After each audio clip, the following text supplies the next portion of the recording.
Hi friends, today I am going to tell you story from Sudha Murthy's book The Magic Drum and Other Stories. My story name is Golden Silence. Somesh was a boy of 10. He was a chatterbox and loved to talk to anyone who had the time to listen to him. Sometimes he would talk to so much that his parents would have to tell him to stop and rest his tongue a while. Every night he would lie down to sleep with his father, who would tell him a story.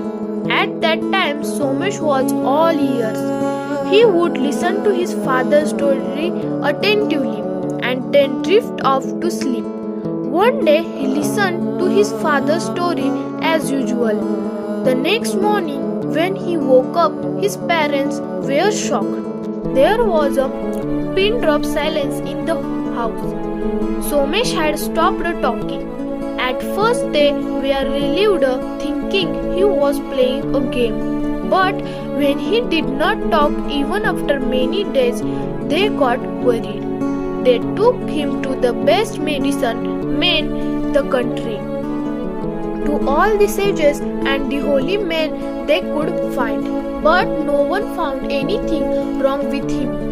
Neither did any of their treatments have any effect on the boy.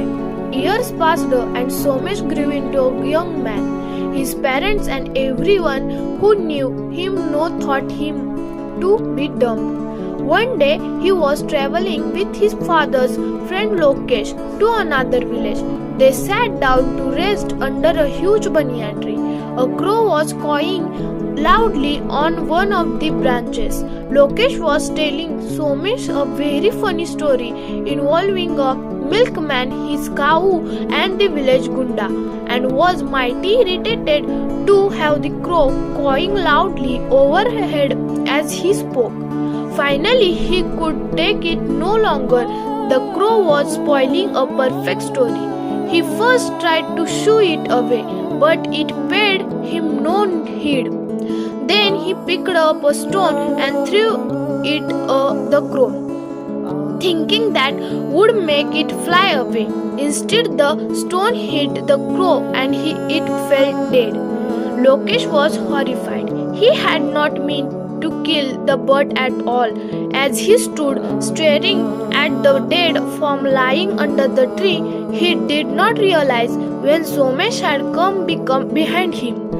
He was stunned when he heard a voice behind him say, "Foolish crow, if only had kept your mouth shut and been silent, you would not have met this end." Lokesh forgot all about the crow and turned to stare at Somesh.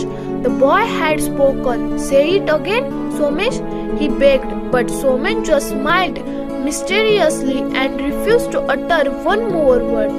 Lokesh hurried back to the village and told Somesh's father the story.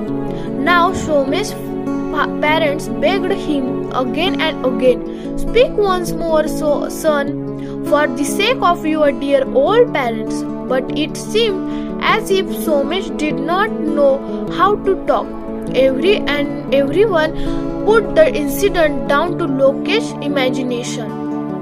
After that day, Somesh's father and Lokesh, who had been business partners and friends for many years, stopped speaking to each other. They took on another parents in the business and suffered losses. They were miserable as they had no one to share their deepest sorrows and joys with. Somesh saw all this, and one day as he sat down to eat with his father, he noticed his father was just toying with his food. His mind was clearly elsewhere. Suddenly Somesh spoke again.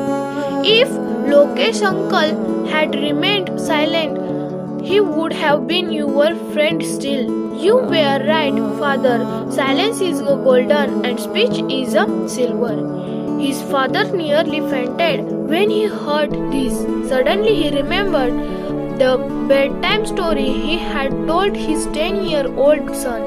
It was about a king who lost his kingdom because he was too busy talking to prepare for war, and his final words before his son had drifted off to sleep were, "Silence is a golden, speech is a silver." He hugged his son and explained, "That was just a saying.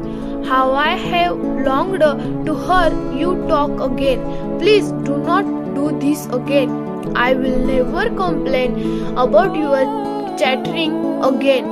From that day on, Somesh spoke again, but he remembered to think carefully before he opened his mouth. Thank you.